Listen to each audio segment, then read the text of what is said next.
پھر آل عمران 3 کی 70 اور 71 یا اہل الکتاب لما تکفرون بآیات اللہ وانتم تشہدون یا اہل الکتاب لما تلبسون الحق بالباطل وتکتمون الحق وانتم تعلمون. اے اہل کتاب تم اللہ کی آیت کے ساتھ کیوں کفر کرتے ہو اور تم سب اس کے گواہ ہو. اور اہل کتاب تم حق کو باطل کا لباس کیوں پہناتے ہو اور تم حق کو چھپاتے ہو اور جب تم علم رکھتے ہو. دیکھا آپ نے کتنا واضح کیا اللہ تعالیٰ نے. یہ وہ لوگ ہیں اہل کتاب جو نالج رکھتے ہیں, علم رکھتے ہیں اس کتاب کا, اس کتاب کے اہل ہیں, وہ اس کتاب کے وہ اہل ہیں. اللہ کی آیت کے ساتھ وہ کفر کرتے ہیں اور اللہ یہ کہہ رہا ہے کہ وہ اس بات پر گواہ بھی ہیں. وَأَنْتُمْ تَشْهَدُونَ, تم گواہ بھی ہو اس بات کا, تم خود تلاوت بھی کر رہے ہو آیت کی, اور جو لوگ ایمان لائے اس کو ٹیڑھ رہو, اس کے ساتھ روکنے میں لگے ہوئے ہو, اور تم حق کو باطل کے ساتھ ملاتے ہو. لما تلبسون الحق بالحق, سچائی ہے اس کو باطل کا لبادہ پہنا دیا, جھوٹ کا.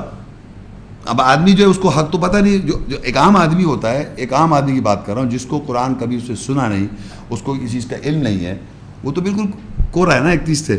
تو اب آپ نے کیا کہ آیت تلاوت کی, اس کے اوپر باطل کا ایک لبادہ ایسے آرام سے پہنا دیا. اب آپ دوسرا آدمی سمجھ رہا ہے کہ وہی وہ جو بتا رہا ہے وہ صحیح ہے. اس لیے تو آج تک اتنی کنفیوژن ہے, کیونکہ حق تو معلوم جس کو وہی تو پکڑ دکڑ کرے گا, ورنہ میجورٹی لوگوں کو حق معلوم ہی نہیں ہے. تلاوت کرنا, کتاب پڑھنے سے حق تھوڑی پتہ چل جاتا ہے. وہ تو غور ہے, افلا یتدبرون القرآن ولو کان من عند غیر اللہ لوجدوا فیہ اختلافا. غور, تم غور نہیں کرتے کیا تمہارے دلوں پہ تالے پڑے ہوئے. یا ایک لا یمسہ الا المطہرون, نہیں چھو سکتے قرآن کو جب تک طہارت نہیں کرو گے, جب تک طاہر نہیں ہوں گے آپ چھو ہی نہیں سکتے. تو آپ نے چھو ہی نہیں, کتاب کی سینس ہی نہیں ہے, ایسنس ہی نہیں ہے. تو جس نے حق کو باطل کے ساتھ ملا کے دکھا دیا آپ کو وہی نظر آ رہا ہے. تو اللہ نے اہل کتاب کو یہ ایڈریس کر کے بتا دیا, اہل کتاب جو آیات کا انکار کر رہے ہیں, جو تلاوت کر رہے ہیں, جو گواہ ہیں آیت کے, قرآن ان کی بات ہو رہی. یا اہل کتاب لما تکفرون آیات اللہ بآیات اللہ, اللہ کی آیت کے ساتھ تم کیوں کفر کرتے ہو. اللہ کی آیت کو اس کے معنی اہل کتاب جانتا ہے تو کفر کرے گا نا. وانتم تشہدون, اور تم اس بات پر گواہ بھی ہو, وٹنس بھی ہو. کفر کر رہا اللہ کیا, یہ اہل کتاب کی بات ہو رہی ہے. اہل کتاب کنٹینیوس بتا رہا ہوں میں آپ کو, جو لیکچر ہے ہمارا, وہ اللہ کی آیت کو جانتا ہے, وہ اس پر گواہ ہے اور کفر کر رہا ہے اللہ کی آیت کے ساتھ. کنٹینیوس 100% کفر کر رہا ہے وہ, اور گواہ بھی اس بات کا وہ آیات کا. یہ کون لوگ ہیں, یہ پہچانے آپ.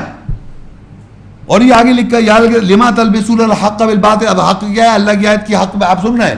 19 نبیوں کے ساتھ نام بتائے میں نے آپ کو, 18 گنائے نام نبیوں کو, باقاعدہ لفظ بلفظ نبی دیکھا آپ نے, کتاب ایک دیکھی. تو یہ آپ نے دیکھا, ویریفائی کیا, کنفرم کیا. پھر کتاب کے علم ہو رہا ہے, اس کے اندر مومن بھی ہیں, دعوت و تلاوت کر رہے ہیں, آیت کی سب دیکھ رہے ہیں, مگر وہ حق کو باطل سے ملا دیتا ہے. ولا لما تلبسوا الحق بالباطل, حق کو باطل کے ساتھ ملاتے ہو. وتکتموا الحق, اور تم کتمان کرتے ہو حق کو. وانتم تعلمون, اور تم جانتے ہو. تو جانتے بھی ہے یہ, اب یہ بھی وہی کرتے چلے جا رہے, گواہ بھی یہی ہے. آیات کی تلاوت کا انکار کر رہے ہیں, سب بتا رہے, اللہ تعالیٰ واضح طور بتا رہا ہے کون ہے اہل کتاب. اس میں مومن بھی ہو, شریعت فاسق کے ہو, آزادی لے لیتے, کفر کر لیتے. تو یہ ہم لوگ ہوئے نا, ہمارے اندر یہ سب ہو رہا ہے سب. اس کے اندر فاسق بھی ہیں, اس کے اندر ایمان والے بھی ہیں, اس کے اندر کفر بھی کر رہے ہیں اللہ کے ساتھ, اور وہ گواہ بھی ہیں اہل کتاب. تو اہل کتاب میں گواہ بھی ہیں, فاسق بھی ہیں, سب ہیں. تو ہم کو آئیڈینٹیفائی کرنا ہے. بیہیویئر اللہ تعالیٰ نے بتا دیا ہے کنٹینیوس.